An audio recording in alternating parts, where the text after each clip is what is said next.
에베소서 2장 11절로 15절까지 우리 함께 읽겠습니다. 자, 시작.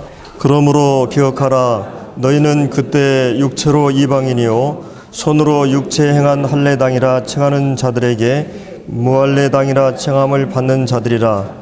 그때 너희는 그리스도 밖에 있었고 이스라엘 나라의 밖의 사람이라.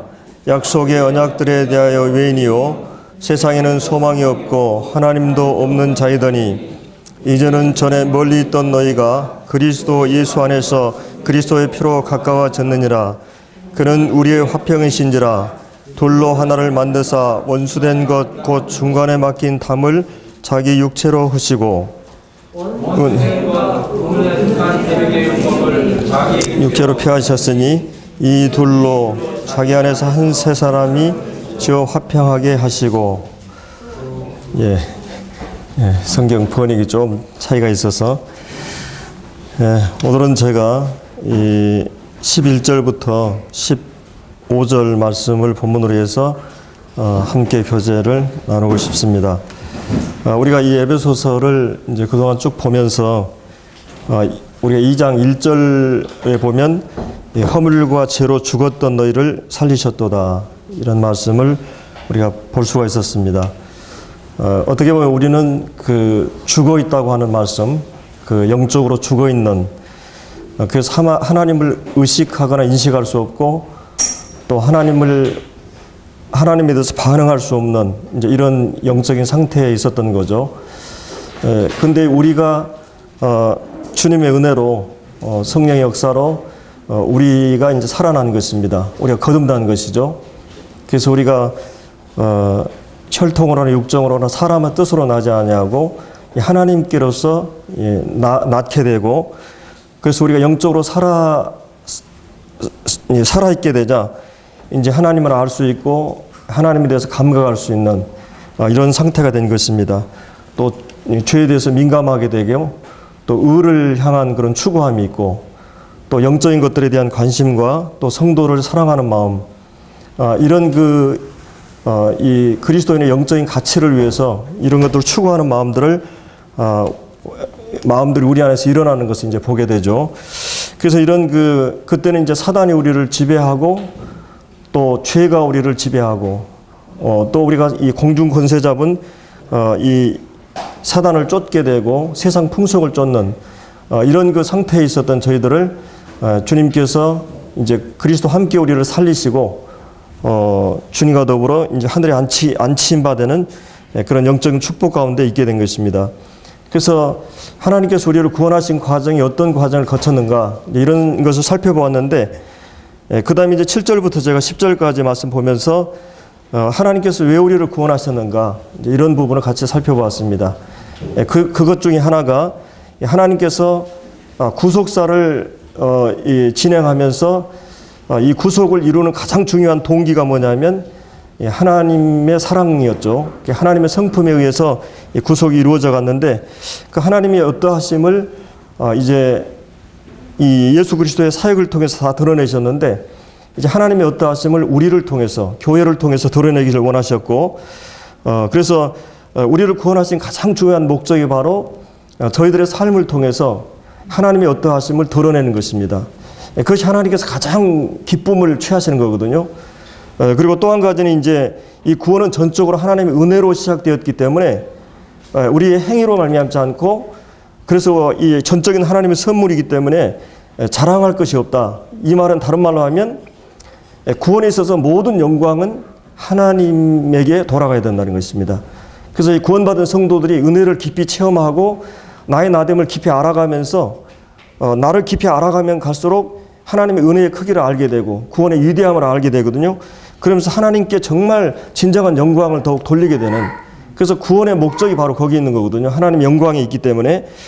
그리고 또 한 가지는 10절에 보면은 이제 선한 일을 위해서 지으심을 받았다.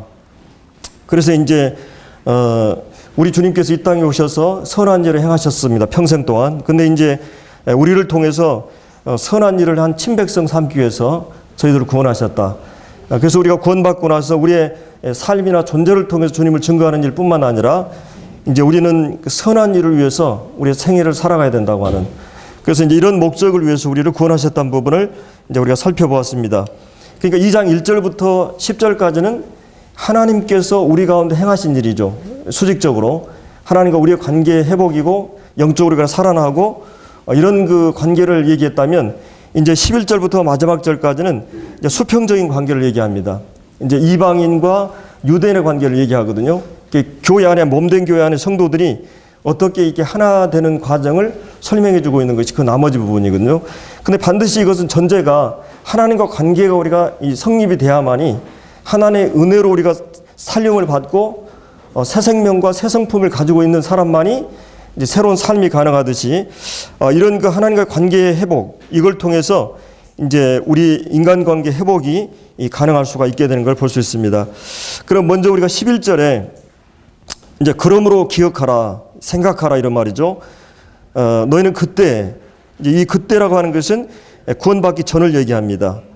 육체로 이방인이요, 손으로 육체 행한, 그러니까 이 할례를 이제 손으로 이제 행하는 거죠. 손으로 육체 행한 할례당이라 칭하는 그 유대인들을 이제 할례당이라고 그러는데, 할례당이라 하는 자에게 무할례당이라, 이방인들은 무할례당을 칭을 받고, 12절에 그때 너희는 그리스도 밖에 있었고 이스라엘 나라 밖의 사람이라, 약속 언약들에 대하여 외인이요 세상에 소망이 없고 하나님도 없는 자이더니, 이제 이런 그 이 상태를 우리에게 말해주고 있는 것입니다. 자, 우리가 살고 있는 이 세상은 여러 가지 사회 속에 많은 갈등과 이 싸움이 계속되고 있는 걸 볼 수 있습니다. 지구촌 어느 곳을 가도 사람이 모여든 곳마다 이 갈등과 긴장과 이런 싸움이 있는 걸 우리가 보게 되죠. 이런 여러 가지 갈등의 싸움은 뭐 신분의 차이 때문에 오기도 하고, 계층 간에, 또 이념 간에, 남북 간에도 지금 이념 때문에 38선이 이렇게 그어져 있잖아요. 담이 형성되어 있고, 또 우리가 이 국내적으로 보면 동서 간의, 지역 간의 그런 갈등, 이런 것이 계속되고 있는 것을 볼 수 있습니다.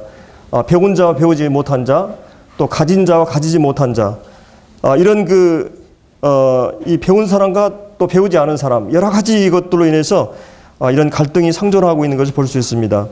그러나 이제 유일하게 이런 모든 갈등 가운데서도 하나님께서 이제 교회 안에 복음으로 말미암아 이 모든 갈등의 담이 허물어진 것입니다.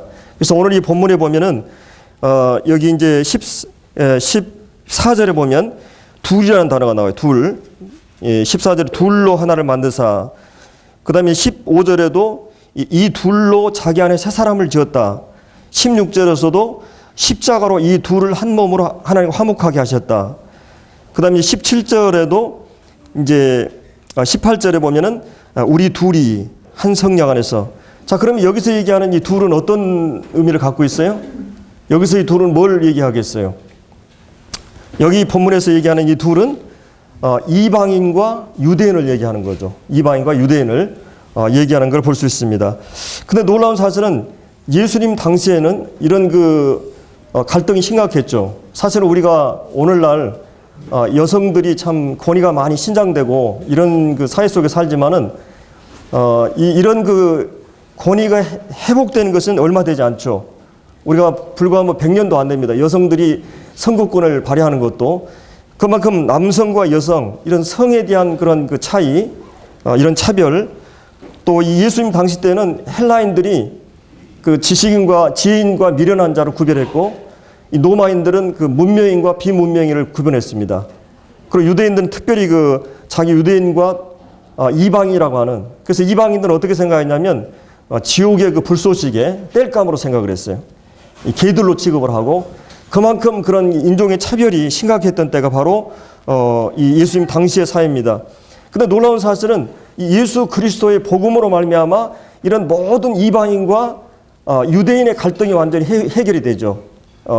보면 그래서 이 갈라디아서 3장 21절을 보면 이 복음으로 말미암아 헬라인이나 이방인이나 또 문화인이나 비문화인이나 남자나 여자나 종이나 자유자나 이런 모든 자들이 그리스도 안에서 분별이 없이 하나가 되었다는 말씀하고 있어요. 그리스도 안에서 모든 성도들이 차별이 없는 이런 영적인 공동체가 바로 이 교회라고 하는 것입니다. 사실은 이것은 쉬운 문제가 아니에요. 이런 차별을 극복한다고 하는 것이 여러분들이 우리가 실제 살아가면서도 이런 문제들이 많이 일어납니다. 사실 우리가 민주주의 사회에서 비교적 그런 평등한 그런 사회지만은 얼마나 이런 양극화가 심각합니까? 배운 자, 배우지 못한 자, 또 인류대나 그렇지 못한 자나 가진 자, 가지지 않는 자, 이런 양극화가 심각하고 지역 갈등이나 이런 것들이 심각한 거 볼 수 있죠. 만약에 우리가 일본 일제시대 때 일본에게 억압을 받고 박해받는 그런 상황에서 이 말씀이 주어진다고 생각해 봐요. 그렇다면 우리는 일본 사람들하고 그리스도 안에서 하나 되는 것이 과연 쉬운 문제일까? 그런 이 성경이 쓰여진 당시에는 우리가 지금 읽기에는 우리는 먼 역사하고 또 우리가 신분적인 모든 사회적인 그런 제도들이 많이 해소된 그런 환경 때문에 심각하게 다가오지 않지만 사실은 바울이 이 서신을 기록할 때는 에베소 성도들은 대부분이 많은 성도들이 노예 신분을 갖고 있었어요. 노예 신분을. 그러니까 여러분들이 노예 신분이 어떻다고 하는 걸 혹시 알지 모르겠어요. 여러분들이 어떤 직장 가운데서 상관에게 이렇게 고용돼 가지고 일을 해본 기억이 있는지 모르겠어요. 저도 이렇게 한 2년 동안 일을 하면서 이게 보통 문제가 아니에요. 갈 때마다 마음의 상처를 받아요. 그것은 밑에서 일해본 사람은 알아요. 여러분들 군대 가면은 쫄병들이 내가 저렇게 되면 절대 그렇지 않겠다 그러는데 실제 어때요? 그 자리에 가면 또 달라지는 것입니다. 그렇기 때문에 이것은 이 죄성이라고 하는 것은 자기 힘이 주어지고 그런 권위나 권력이 주어지면 억압하고 군림하고 지배하고 휘두르고 싶은 것이 속성이 있어요. 이 죄라고 하는 것은. 또 거기에 억압받는 사람들은 저항하고 어떻게 하든지 거기에 대해서 마음에 힘으로는 할 수 없지만은 이 불만이나 이런 것들이 쌓이게 되는 거죠. 자, 이런 심각한 그런 사였어요. 에베소 성도들은 계속해서 그들은 노예로서 주인들에게 상처를 받고 그런데 그 성도들이 이 편지를 읽을 때 어떻게 했어요? 바울이 지금 이 편지를 쓰고 있었을 때 그들은 이제 이런 모든 인종차별이 극복이 되고 종과 이 주인의 관계가 극복이 되고 성경에 보면 그런 선례가 있죠. 빌레몬 같은 경우도.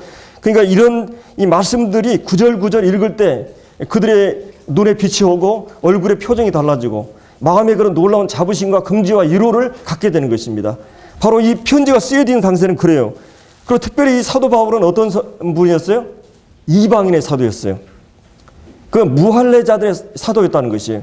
그런 이방인의 사도인 것 때문에 얼마나 많은 박해와 시련과 환난을 겪습니까? 사도 바울은 그가 1차, 2차, 3차 전도여행을 떠나면서 유대인들 자기 동족들에게 받은 시험이 엄청나게 큰 것이에요. 그런 환경을 그는 다 겪으면서 많은 박해의 과정 속에서 숱한 박해 속에서 그런 이 편지를 쓰고 있는 거거든요. 왜냐하면 그런 그리스도 예수 안에서 이루어진 이 놀라운 이 차별이 없는 사회를 알고 있었기 때문에 그런 이 특별히 에베소서에서 교회라는 공동체를 기록하면서 이 부분들을 지금 다루고 있는 것입니다. 그래서 우리가 이제 이 사단이 마귀가 사역하는 목표는 뭡니까? 죄의 질병, 죄의 어떤 독성을 바이러스를 사람들에게 주입을 시켜서 그걸로 인해서 사람들을 쪼개고 분열시키고 싸우고 시기하고 적대적이고 이게 사단이 우리 마음속에 심은 전염병이에요. 그리고 이것은 모든 사람을 적대시하고 원수화합니다. 그리고 자기가 중심이 되고 자기가 모든 것에 하나님 자리에 앉아있기 때문에 자기의 거친 모든 것들에 대해서 적대적이 되겠죠. 그럼 하나님의 목표는 어떻습니까? 하나님께서는 의로운 약, 신약, 이 복음의 약을 통해서 이 바이러스를 치료하고 질병을 치료하는 일을 하셔요. 복음 안에 들어오게 되면 우리는 이제 이 성령의 소욕을 따라서 하나님의 성품에 따르는 이해와 용서와 사랑과 인내와 용납 이런 것을 통해서 놀라운 사회가 이루어진 거죠. 그래서 여러분들이 이 죄의 질병에 걸려서 우리 마음속에 이 미움을 품게 되면 이 악령을 닮아가는 거죠. 그리고 이제 그런 모든 적개심과 증오와 그리고 그의 자화상이나 그의 얼굴이 그렇게 일그러져 가는 것을 보게 됩니다. 특별히 우리의 언어와 우리 모든 태도 가운데 우리의 인격이나 삶의 모습이 드러날 수가 있겠죠. 그러나 이 복음 안에서 주님을 알게 되고 사랑을 품게 되면 이해와 용서의 마음을 품게 되면 우리 안에 하나님이 본래 우리에게 회복하고자 하는 하나님의 형상, 건강한 그런 긍정적인 이 창조적인 자화상이 우리 안에 세워질 뿐만 아니라 우리가 하나님을 닮아가게 되는 것입니다. 너그럽게 되고 인내하게 되고.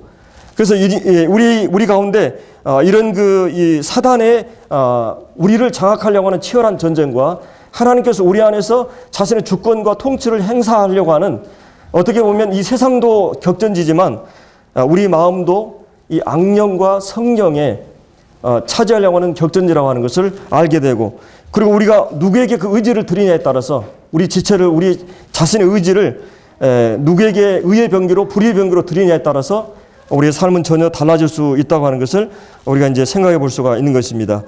그래서 이 에베소 성도들은 이런 그 열악한 환경에서 지금 있었기 때문에 바울은 그리스도 안에서 우리가 얼마나 놀라운 일이 이루어졌는가. 그래서 항상 이 에베소서는 1장에서도 쭉 신령한 복에 대해서 얘기한 다음에 마지막 그리스도가 이 교회의 머리요 그의 몸이라고 하는 놀라운 교회 진리와 연결시킵니다. 2장에서도 2장 1절부터 이제 쭉 16절까지 얘기한 다음에 이 복음은 어떤 결과를 가져왔어요? 2장 15절에 이 둘로 자기 안에서 한 새 사람을 지어 화평하게 하시고, 자, 한 새 사람이라고 하는 것은 그리스도와 몸된 교회가 한 존재로서 새 사람을 만들어진 것입니다. 이것은 몸만 얘기하는 게 아니에요. 이건 머리만 얘기한 게 아니라 머리와 몸이 한 새 사람으로 지음을 받은 이 교회를 말하고 있는 거죠. 16절에서도 이 둘로 한 몸의 진리를 얘기하고 있고, 그 다음에 19절에서도 이제 너희는 이제 뭐라 그랬어요? 이방인처럼 외인도 아니요, 나그네도 아니요, 성도들과 동일한 하나님의 통치한 국가의 시민이요, 하나님의 가족의 권속이다. 하나님의 가족이다. 이게 이제 이 국가와 교회, 가정을 통해서 교회 진리를 설명하고, 20절과 마지막 절에서는 교회는 하나님의 성전이다. 이런 여러 가지 부분들을 가지고 이제 이 말씀들을 풀어나가는 것을 볼 수가 있습니다. 자, 그러면 이제 여기 이 11절 말씀에 보면은 유대인들의 문제가 무엇이냐면은 이 불화의 원인이 무엇이냐면은, 자, 하나님께서 왜 유대인들을 선택하셨을까요? 하나님께서 이스라엘 민족을 선택하신 이유가 어디에 있습니까? 왜 하나님께서 그들을 세우셨을까요? 사실은 하나님께서 아브라함을 부르셨을 때 너는 너의 본토 친척 아비 집을 떠나 또 내가 내게 지시한 땅으로 가라. 그러면서 너를 축복하는 자에게 축복을 받고 너를 저주하는 게 저주를 받는다. 그래서 역사적으로 이것은 증명된 거죠. 하나님께서 이스라엘 민족을 박해하거나 어렵게 한 민족들은 다 망했어요. 하나님께서 이스라엘을 보호하시고 이 도우신 나라들은 하나님 복을 주십니다. 지금도 마찬가지죠. 하나님의 백성들을 핍박하거나 어렵게 하면 하나님이 어느 정도 유예기간을 지나지만은 반드시 그 사람들이 어렵게 됩니다. 반드시 하나님의 백성들, 하나님의 자녀들은 하나님 자기 자녀들에게 대해서 어렵게 하면 반드시 하나님이 타치를 하시는 거죠. 근데 이제 여기 유대인들을 하나님이 선택하신 것은 그들을 통해서 복의 근원이 되게 한다는 말씀이 나와요. 복이 근원이 된다는 말은 자기들이 하나님의 선택인 선민이기 때문에, 하나님이 자기를 부르시고 선민이기 때문에 자기들만 이 복을 독점하고 자기들만 이 특권을 주장하고 우월감을 주장하고 자기들의 다른 이방인들을 배타하고 냉대하고 너희들은 쓰레기고 뭐 너희들은 지옥 될 감이나 이런 게 아니고, 그들을 통해서 하나님의 증인으로서 삼기 위해서, 하나님의 증인 삼기 위해서는 하나님께서 이제 이스라엘 백성들이 가장 좋은 환경과 조건에서 놓아봤어요. 최선의 조건 속에 넣어본 거죠. 마치 우리나라가 뭡니까? 감귤이 어디가 잘 됩니까? 제주도죠. 제주도에서 만약 안 된다 그러면 우리 전 국토는 될 수가 없는 거죠. 이거는 뭐냐? 하나님께서 이스라엘이라고 하는 최적의 환경에서 하나님 율법을 주어하고 실험을 과정을 거쳐봤어요. 근데 이스라엘 민족들은 시험을 통과하면서 율법을 지킬 수 없다고 하는, 우리가 가끔 성경 말씀 보면서 유대인들이 왜 이렇게 악해? 왜 이 목이 고다? 왜 이런 상황에서 이래요? 근데 여러분들 그 상황에 놓아두면 여러분 그렇지 않을 것 같아요? 다 똑같다는 것이에요. 그러니까 유대인들이 제주도처럼 이 지구상의 최적의 환경에다가 놓아봤는데 어떻게 했어요? 그들 실패했다고 하는 거죠. 마치 우리가 이제 학교에서 수업을 하다가 수학 선생이 정말 수준 높은 대학 중학생들한테 그런 수학 문제를 해놓고, 자, 얘들이 한번 풀어볼 애 한번 나와봐. 공부 제일 잘하는 애 끌어내가지고 한번 풀어보니까 풀 수가 없는 거예요. 그래서 사실은 얘가 못 풀면 다 못 푸는 거죠. 그러니까 하나님께서 이스라엘 민족을 특별히 하나님 부르셔가지고 특별한 환경에 두신 것은 이제 두 가지 목적이 있어요. 물론 하나님께서 말씀을 그들에게 주시기 위해서, 그리고 율법을 그들에게 주셔가지고 지킬 수 없다고 하는 걸 깨닫도록 하기 위해서 여러 가지 이제 목적이 있는데, 그리고 그들은 철저하게 하나님의 은혜로 오늘 여기에 있구나 하는 것을 일깨우기 위해서. 사실 하나님이 아브라함을 부르셨을 때, 아브라함 부르기 전에 어떤 시험의 과정이 있었어요? 하나님께 전혀 무죄인 상태의 인간들을 놓아두셨어요. 죄가 전혀 없는 최적의 환경에다가 인간을 두었는 에덴 동산에 그들은 사단의 시험에 넘어가고 하나님 말씀을 거절하고 불순종하는 그런 죄악을 범하게 됩니다. 그래서 하나님께서 이제 인간의 개인의 능력을 시험하기 위해서 양심에 따라서 이 옳고 그른 것을 분별하는 능력이 양심이잖아요. 양심을 따라 살 수 있도록 선악을 구별하는 능력을 그들에게 주셨어요. 근데 양심 시대가 시작됐는데 그게 이제 한 1600년 지나면서 노아 홍수로 막을 내립니다. 인간이 계획하고 생각하고 모든 것이 악한 것임을 이제 하나님께서 강포함을 하시고 멸망하기로 이렇게 멸절하기로 이제 계획을 하시고 노아 홍수 심판이 이루어지거든요. 그것은 개인의 능력을, 도덕적인 능력을, 그들이 윤리적인 그런 능력을 테스트해 보는 기간이었죠. 근데 인간은 그 기간 동안에 철저하게 실패를 하게 됩니다. 그래서 노아 홍수가 끝나고 나서 하나님께서 이제 그 노아 8 식구들이 방주에 나와가지고 하나님께 제사 드리는데, 그때 하나님께서 이제 그동안은 식물을 먹도록 하나님이 하셨는데 이제부터는 동물을 먹도록, 그리고 이제 사람을 죽인 사람, 사람을 피를 흘린 사람은 반드시 죽게 된다고 하는 이 사형제도와 모든 피조물을 다스릴 수 있는 이 치리권을 하나님이 주셔요. 그래서 인간 치리시더라고 그러죠, 그때를. 그래서 인간이 하나님께 주신 그런 지혜를 가지고 이 국어 이름도 짓고 수학 계산도 하고 사회 조직도 하고, 그래서 이제 정부 형태의 조직을 통해서 치료를 해봤어요. 오늘날 이것이 사회주의예요, 공산주의예요. 민주주의는 개인의 능력을 시험한다면 사회주의 능력을 이미 시험해봤어요. 근데 인간 치리시대는 어떻게 됐습니까? 동물을 다스리고 인간의 피를 흘리면 죽인다고 하는 사형제도가 계속 시작되었는데, 그때도 이제 바벨탑을 쌓으면서 자기 이름을 내고 흩어짐을 면하자, 하나님이 물로 심판하지 않겠다는 약속을 믿지 않고 그들은 세상에 이제 그 바벨탑을 쌓게 됩니다. 그래서 하나님이 언어 혼잡을 허락하셔서 바벨탑 분산으로 인간 치시대가 막을 내려요. 그래서 하나님께서 인간을 무죄 상태에서도 그 다음에 개인의 능력을 시험해보고 그 다음에 이 치리, 사회를 통해서 통제하는 것도 시험해봤는데, 이 국가를 통해서 결국은 인간은 다 실패했어요. 오늘날 이런 시험을 계속하지만 결국은 모든 것이 실패로 막을 내리자 하나님께서 어떻게 했냐면, 아브라함이라고 하는 분을 한 분을 부르실 때 아브라함이 어떤 주님을 잘 섬길 수 있는 조건이나 특별히 선택할 만한 조건이 있어서가 아니라 갈대아 우르에서 우상을 섬기고 있었어요. 하나님을 전혀 등지고, 하나님의 주권과 은혜로 하나님이 아브라함을 부르셔가지고 너에게 내가 복을 주겠다, 너희 후손을 통해서 복을 주겠다, 하나님이 약속을 통해서, 이것은 은혜라고 하는 거죠. 은혜. 그동안 하나님이 행위 언약을 통해서 인간의 능력을 시험해 봤어요. 근데 인간은 자신의 능력으로는 할 수 없다고 하는 거죠. 그래서 하나님께서 하나님의 주권과 능력으로 하나님께서 어떻게 했습니까? 아브라함을 부르신 거예요. 이게 이제 약속 시대라 그러죠. 이것을 이제 로마서 4장에서 자세히 설명합니다. 아브라함이 어떻게 믿음으로 의롭다함을 얻었느냐? 율법으로 오느냐? 할례로냐? 아니다. 이것은 하나님이 준비하신 아들 예수 그리스도를 믿음으로 경건치 않은 자, 일하지 않은 자들에게 믿음으로 의롭다함을 얻은 것을 이 4장에서 집중적으로 다루고, 갈라디아 3장에서도 그 내 후손을 통해 천하 만민이 복을 받는다고 했을 때 내 후손은 여럿을 가리킨 게 아니라 바로 예수 그리스도 한 분을 얘기한다. 그래서 예수 그리스도를 통해서 천하 만민이, 유대인과 이방인이 진정한 이 복음 안에서 복을 받는다고 하는 것을 갈라디아 2장에 설명을 해주고 있어요. 그러니까 이제 하나님께서 은혜로 그들을 선택하시고 부르셨어요.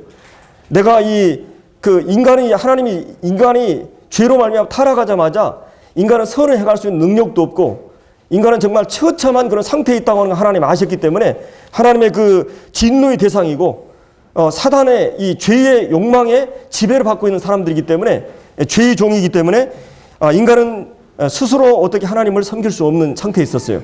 근데 은혜로 모르는 것이에요.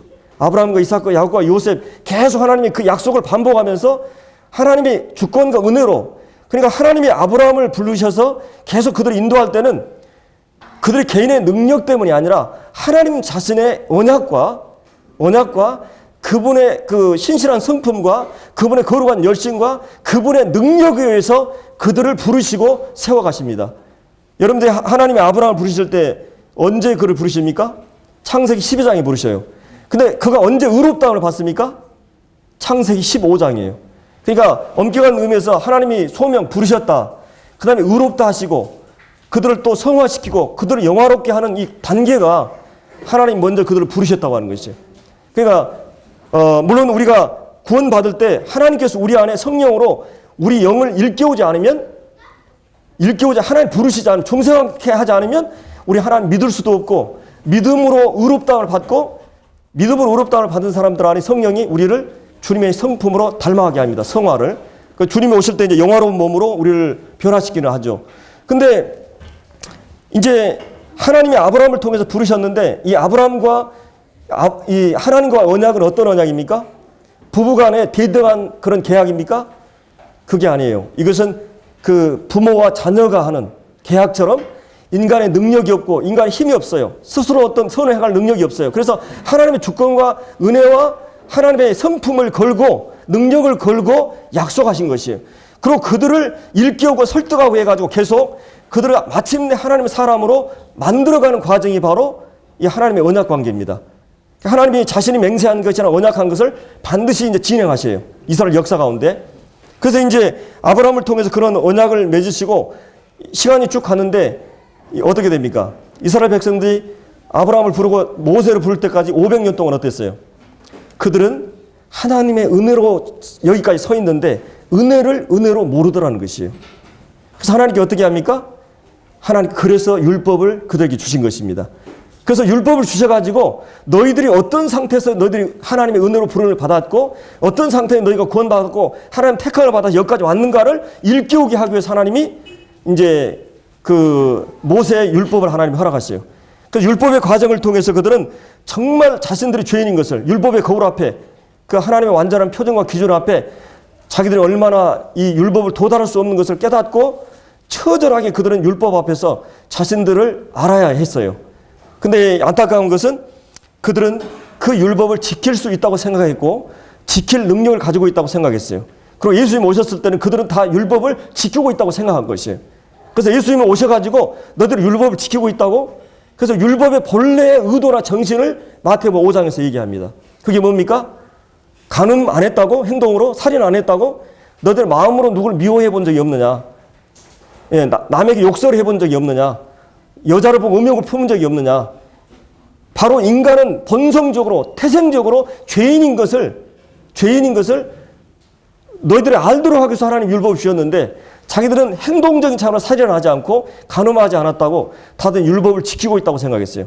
하나님 율법을 주신 의도는 죄인인 것을 깨닫도록 한 것인데 그래서 이제 이 하나님께서 구약사를 통해서 아브라함을 통해서 하나님의 은혜를 이 약속을 통해서 하나님의 은혜를 그리고 모세를 통해서 회개를 죄인인 걸 깨닫게 하고 그게 이제 예수님이 오셔서 너희들을 회개하고 복음을 믿으라 그랬어요.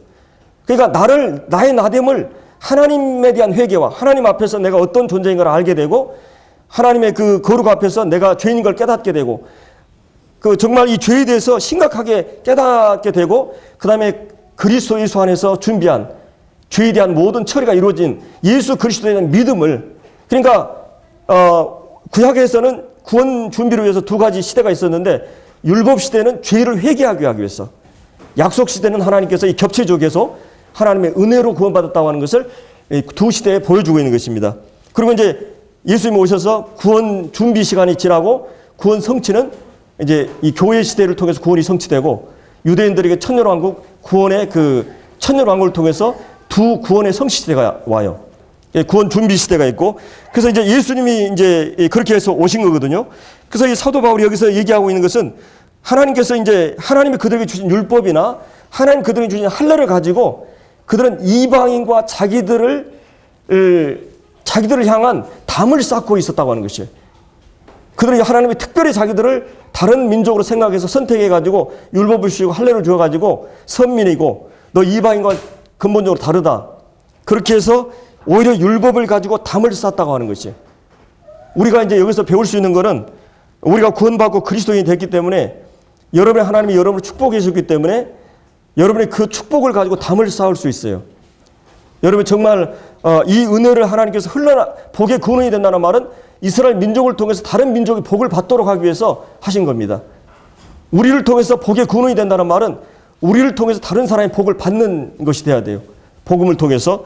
근데 그런 것이 안 되면 유대인과 같은 처지에 이르게 될 수가 있는 거죠. 그래서 이제 이 우월감, 이 율법과 그다음에 할례라고 하는 이런 것들 우월감과 자랑, 뽐내는, 그래서 그것이 분쟁의 원인이요 장애물의 근본 원인이 된 것이죠. 사람을 나누는 그 원인이 된 것이요. 그것을 자랑하고 이기주의와 이기심으로 그런 선입견이 모든 것을 바르게 볼 수 없게 하고 분별력을 상실하게 하고, 그것은 교만의 뿌리를 들고 있는 거죠. 자신에 대해서 거짓된 관점을 갖게 하고, 모든 것이 하나님의 은혜로 주어졌는데 자신에 의해서 기인된 것으로 생각한 것이에요. 율법을 하나님이 주신 것도 할례를 주신 것도 자신들의 어떤 조건 때문에 주신 걸로 생각한 것이에요. 그래서 자신의 하나님은 외모나 이런 걸 보지 않죠. 고린도서 4장에 이 고린도 교회가 분쟁하자 어떻게 했습니까? 주님이 4장 7절에 하나님이 교회 안에서 은사 주시고 뭐 위대한 지도자를 주시고 그러니까 다들 그걸 가지고 막 이제 분쟁의 원인이 되니까 이 사도 바울 4장 7절에서 너희가 받은 것 중에 하나님 받지 않은 것이 무엇이냐? 왜 받지 않은 것처럼 그렇게 교만하게 뽐내느냐? 이런 말 하거든요. 그러니까 유대인들에 의해서 하나님의 복이 흘러나가야 되는데 그 유대인들이 하나님이 주신 특권을 가지고 교만하게 되고 그것이 분쟁과 이 서로 원수되는 장벽을 그들이 스스로 만들었다는 것입니다. 이게 이 사도 바울이 오늘 11절에서 말하고 있는 말이거든요. 그러니까 하나님 우리에게 주신 구원, 하나님 우리를 특권, 이런 모든 성령을 주시고 하나님 자녀가 되게 하시고 이런 모든 특권들이 나에 의해서 되어진 게 아니라 철저하게 하나님의 은혜로 되어졌다고 하는 것을 알게 되면 교만하지 않게 돼요. 교만하지 않게 되면 우리 가운데 이 불화나 분쟁이 안 일어나게 됩니다. 이 이방인과 유대인의 이 갈등은 바로 그런 데서부터 출발하는 거죠. 그래서 또 한 가지는 이제 그릇된 이 가치의식, 이런 것이 이제 영혼들을 어렵게 한 것입니다. 여기서 가장 중요한 것은 이 할례당이나 무할례당, 이것은 로마서 2장에 보면, 표면적 유대인이 유대인이 아니요 이면적 유대인이 유대인이라. 할례는 마음에 할지니 의문에 있고 신령에 있고 의문에 있지 않다, 이런 말씀이 나와요. 그러니까 하나님께서 사람을 보실 때는 영적인 것을 보고 하나님과 관계를 보세요. 속사람을 본다는 거죠. 그러니까 하나님께서 그 영혼과 마음과 영과 성품, 그런 마음의 속사람의 이해력, 이런 것을 보세요. 근데 그들은 할례라고 하는 겉 표시를 가지고 이방인과 유대인이라고 하는 그 외적인 걸 가지고 그들은 벽을 만들고 이렇게 했던 것이죠. 그게 바로 이제 분쟁의 원인이 됐던 것입니다. 그래서 이것에 대한 치유책은 뭐냐면 아까 제가 얘기했던 하나님 앞에서 내가 누구인가를 아는 것이에요. 내가 지금 오늘 이런 하나님의 선택 안에 있게 된 것이 철저하게 하나님의 은혜로 되었다. 먼저 나를 보면 어떻게 돼요? 내가 정말 하나님 앞에서 내가 얼마나 하나님 앞에서 자신이 무가치하고 무력하고 나는 아무것도 아닌 것을 알게 되는 것입니다. 그러니까 주님의 은혜를 아는 사람은 사실은 자존심이 무너지는 것이에요. 왜 우리가 자존심이 생깁니까? 내가 능력이 있다든지 내가 실력이 있다든지 내가 뭔가 그런 것이 있을 때 이 자존심이라고 하는 게 있어요. 근데 정말 우리가 영적으로 하나님 앞에 섰을 때 우리가 세울 게 있습니까? 철저하게 우리가 세울 것이 하나도 없어요. 나 자신에 대한 아무것도 없다고 하는 이 출발이 은혜로 전적으로 내가 되었다고 하는 것이 있기 전까지는 우리가 겸비할 수 없고 하나님의 은혜를 철저하게 필요하지 한다고 하는 것을 깨닫지 않으면 이 분쟁은 계속되는 것입니다. 그래서 나의 나됨을 인식하고 하나님 앞에서 그리고 철저하게 하나님의 은혜로 내가 여기 있구나. 내게 주신 은사나 지능이나 외모나 어떤 능력이나 모든 것까지도 하나님께 받지 않은 것이 없다고 생각한다면 내가 조금 더 낫기 때문에 뽐내거나 이러질 않아요. 사실은 인간에게는 이 무서운 것이 있는데 이 자기에 대한 가치관입니다. 이 가치관, 그러니까 자기가 가치 있는 존재인가라는 것이. 사실은 사람들이 왜 자살을 합니까? 자기 미래가 보이지 않고 자기가 존재할 가치가 없을 때 죽게 되는 것이에요. 사실은 여러분이 암이 걸려가지고 시한부 인생을 산다. 그럼 이제 나는 저희는 살 수 없다. 그러면 어떻게 돼요? 자기 가치감을 상실해버렸을 때, 소망이 없을 때 그 사람이 이제 거기서 모든 절망 속에 살게 되는 것이에요. 근데 우리가 이 그리스도 안에서만이 가치감을 회복할 수 있는데 12절에 보면 그때 너는 그리스도 밖에 있었다. 이게 엄숙한 박탈이라고 그랬어요.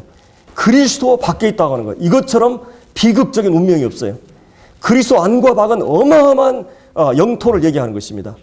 지옥과 천국을 얘기하는 것이에요. 그리스도 밖에. 특별히 유대인들은 메시아라고 하는 그리스도라고 하는 것을 바라보고 그들은 왔어요.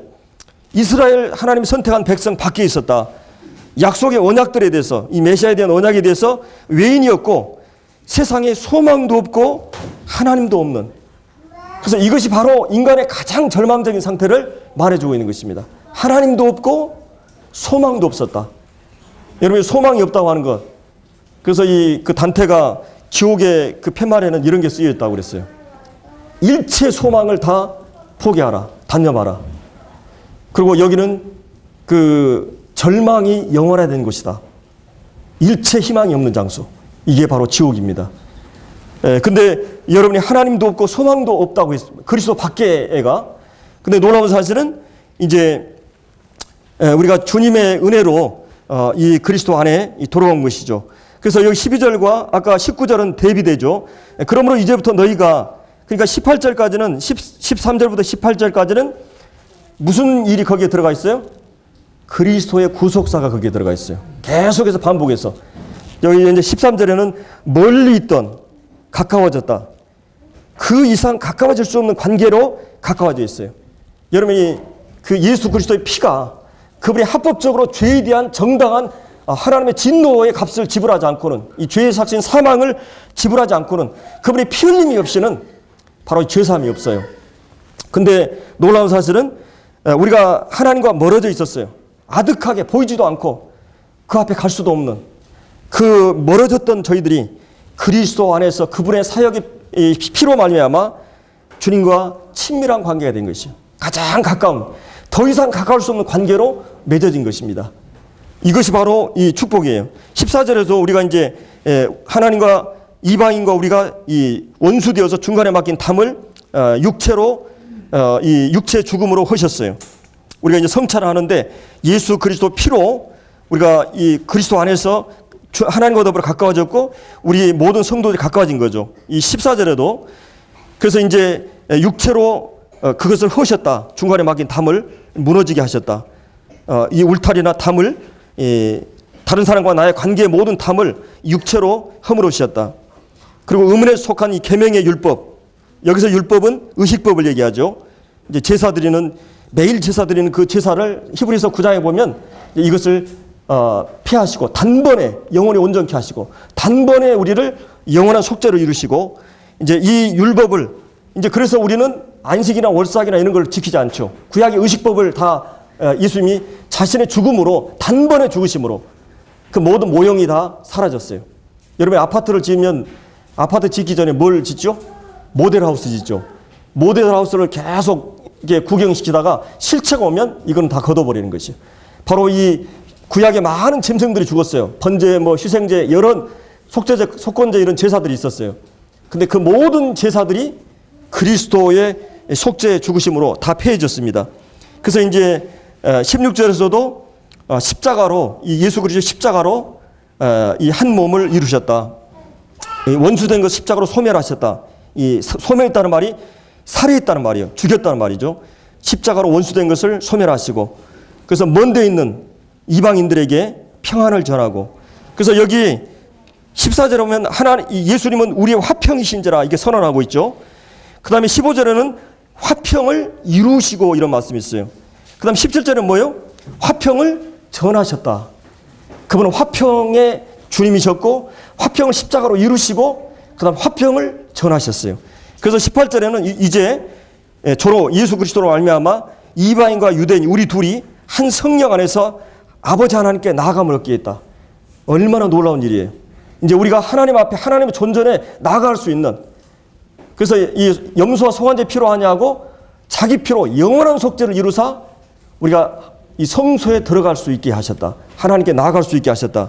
이런 이제 말씀을 우리에게 보여주고 있는 것입니다. 그래서 이제 여기서 그 11, 2절에서 11절에서는 유대인의 문제, 유대인의 하나님 주신 특권들을 담을 쌓는 일을 했다고 하는 것이. 근데 이제 12절에 이방인들의 문제는 뭐예요? 이방인들은 철저하게 그리스도의 밖에 박탈된, 이거는 참 얼마나 그 비극적인 그런 상황이었어요. 근데 이런 이방인들의 문제를 얘기한 다음에 그들을 위해서 예수님께서 하신 일들을 13절부터 쭉 이제 얘기해 주고 있죠. 바로 예수 그리스도의 피가, 예수 그리스도의 육체의 으깨짐이 그분의 십자가의 이 고난을 통해서 하나님과 우리를 화목케 하셨어요. 그래서 어떤 분이 한 손으로 하나님의 손을 붙잡고 한 손은 우리 인간의 손을 붙잡고 그 십자가에서 하나님의 심장이 파열된 장소, 그래서 하나님과 우리를 화목시키신, 화평케 한, 그래서 우리는 이 화평의 복음을 전하는, 이 화목의 복음을 전하는 사도로 하나님 우리를 부르신 것입니다. 화목케 하는 자들. 그래서 우리가 복음을 전하기 위해서는 하나님과 화목하게 돼야 되고 성도들과 화목하게 돼야만이 우리가 화평의 복음을 전할 수 있어요. 우리는 늘 하나님과 화목한 관계를 계속해서 유지할 뿐만 아니라 화목한 복음을 세상 가운데 전해야 될 책임이 있기 때문에 우리는 먼저 하나님과 성도들 간에 화목이 필요합니다. 그리고 오늘 이 본문에서는 이 말씀과 함께 이제 4장 1절부터는 성령이 하나 되게 하신 이 일들을 힘써 지키라고 권고하고 있어요. 이 교회 성도들이. 그래서 우리가 이 화목하게 하는 일이 얼마나 우리에게 이제 중요한 것인가를 우리가 이제 이 말씀 가운데서 보게 되는 것입니다.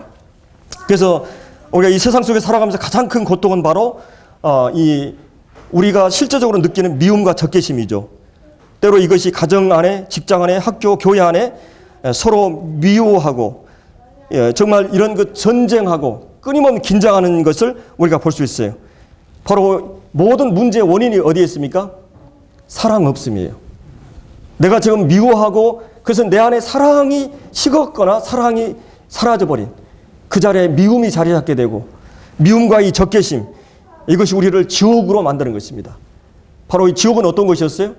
지옥은 그 젓가락이, 긴 젓가락이 있는데 자기가 먹으려고 그러니까 먹을 수가 없어요. 다 말라 있어요. 천국에 가니까 다 그냥 살이 쪄 있어요. 전부 다 사랑의 힘에 의해서 다른 사람을 먹여주니까. 그러니까 우리가 사랑의 지배를 받으면 나도 살고 다른 사람 살아요. 근데 미움이라고 하는 것은, 자기 중심이라고 하는 것은 나도 죽고 상대를 죽게 하는 것이에요. 미움이라고 하는 나를 황폐화시키게 만듭니다. 자화상을. 그렇기 때문에 이런 이 미움과 적개심, 이 죄의 속성이 우리 실제하고 있는데 이런 그것을 우리는 밀어내야 됩니다. 바로 주님의 십자가를 통해서 우리가 이 모든 것들을 주님이 해결해 주신 거죠. 그래서 사람은 본능적으로 이런 그 자기 방어 본능을 갖고 있죠. 저항하고 그리고 같은 부류 사람들을 또또 뭉치려고 하고 적대 세력을 규합하려고 하고 그리고 이제 우리가 약자에 대해서는 힘을 발휘하고 지배하고 군림하려고 하는 본성이, 힘을 과시하려고 하는 본성이 우리에게 있어요. 그러니까 죄라고 하는 것은 자기가 힘이 약할 때도 저항하려고 하고 힘이 강할 때도 그걸 발휘하려고 그래요. 그래서 이 죄의 속성이 나의 인격을 지배하게 되면 어떤 형태로든 그것이 나타나게 돼 있어요. 근데 주님의 마음은 그렇지 않아요. 그리스도의 마음은 사랑의 힘에 의해서, 겸손의 힘에 의해서 하기 때문에 남의 유익도 되고 나도 유익이 돼요. 그렇기 때문에 오늘 이 본문에서 주고 있는 핵심 말씀은 뭐냐면 그리스도가 이 화목을 위해서 자신을 어떻게 던졌는가, 이걸 이 본문에서 보면, 그리고 하나님과 우리가 화목하게 할 뿐만 아니라 우리 둘이, 이방인과 유대인이, 그리고 너와 내가, 교회 안에서 갈등하고 있는 너와 내가, 원수된 모든 관계가 너와 나를 위해서 이 서로의 그 미움과 적대감의 그 장벽을 무너지게 하기 위해서 주님이 자신의 몸을 던졌다고 하는 이거를 생각한다면 우리는 정말 주님의 십자가의 정신으로, 주님의 원리와 방법으로 이르게 돼야 돼요. 주님은 자기를 부인하고 또 자기를 부인하고 상대를 살리기 위해서 자기를 희생했을 때만이 살아날 수 있는 것이, 그때 진정한 존재감이나 가치감이 형성되는 것입니다. 하나님께서 우리에게 세워주는. 그래서 우리가 오늘 이 본문을 통해서 정말 하나님께서 그 이루신 그 일들을 생각하면서 우리 간에 여러 가지 계속 이런 갈등들이 있을 수 있는데 이런 것을 어떻게 극복하느냐 문제들을 생각해 보았습니다. 기도하고 마치겠습니다.